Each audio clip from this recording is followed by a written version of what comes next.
Jordan Sherwood here for your UFC recap of the weekend that we saw, a couple of the plays, and then previewing what we got slated for later on this week. It's unfortunate that we have an event like the UFC had on Saturday night, and it's two negative stories that are at the forefront when we had some spectacular fights. We had a couple of winners at FatJackSports.com, but nonetheless, if you were following my tweets along for the night of Wood on 1063, the two biggest storylines were in the main event, Curtis Blades had a snoozer of a decision win over Alexander Volkov, runs his winning streak now to 4 fights in a row, and he solidifies himself as, a number one contender, a gatekeeper, if you will, where if you beat Curtis Blades, you deserve a shot at the championship.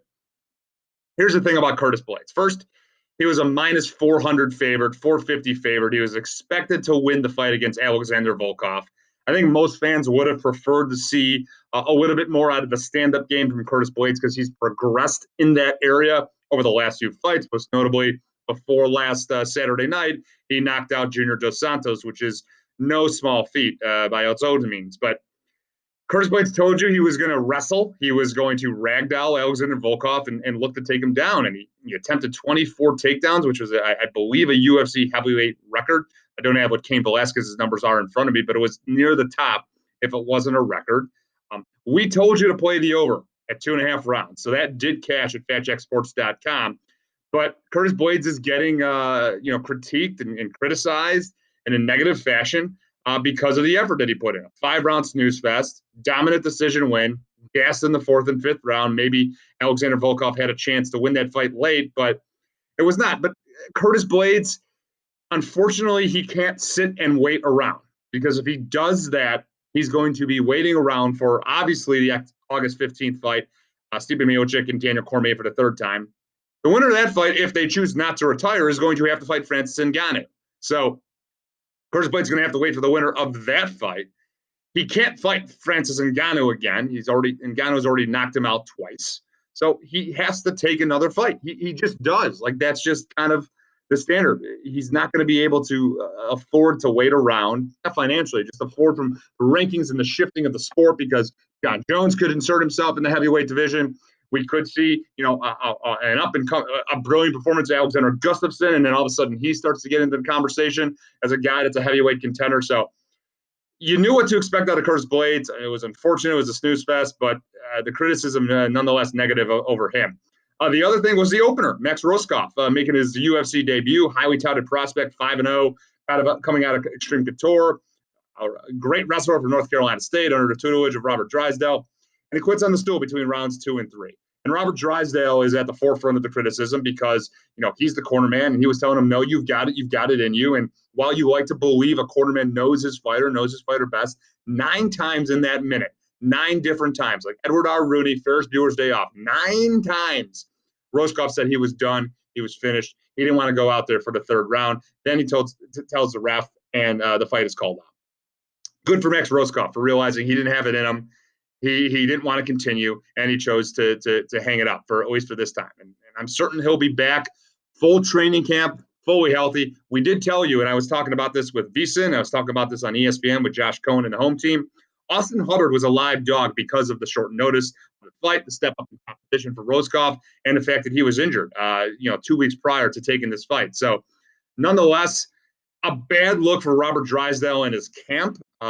Certainly does not. He's held in high regard in a lot of MMA circles, but did not look good. And unfortunately, the Blades criticism, the Roskopf criticism, put a black eye on a great fight card. Josh Emmett and Shane Burgos, spectacular co-main event. That fight was bonkers. We were wrong on the free winner for Shane Burgos, but we did have the over in that fight. Josh Emmett, 35 years of age, still going strong.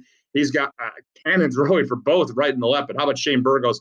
Strategy of Burgos, I think, really frustrated a lot of people that he did not alter his game plan once Josh Emmett was clearly hurt in that opening round with his knee compromised. Burgos didn't go to any sort of wrestling, grappling.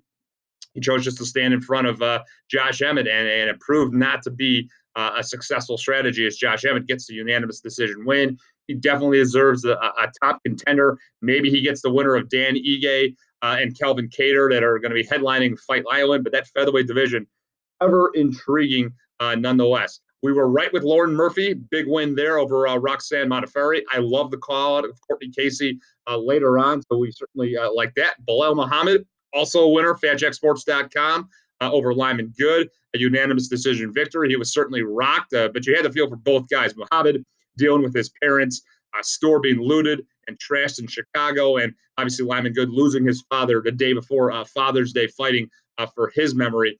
Certainly a feel-good moment all of the ways around. The other fight that we were talking about did not release, but we were talking about Tisha Torres. Great performance by her.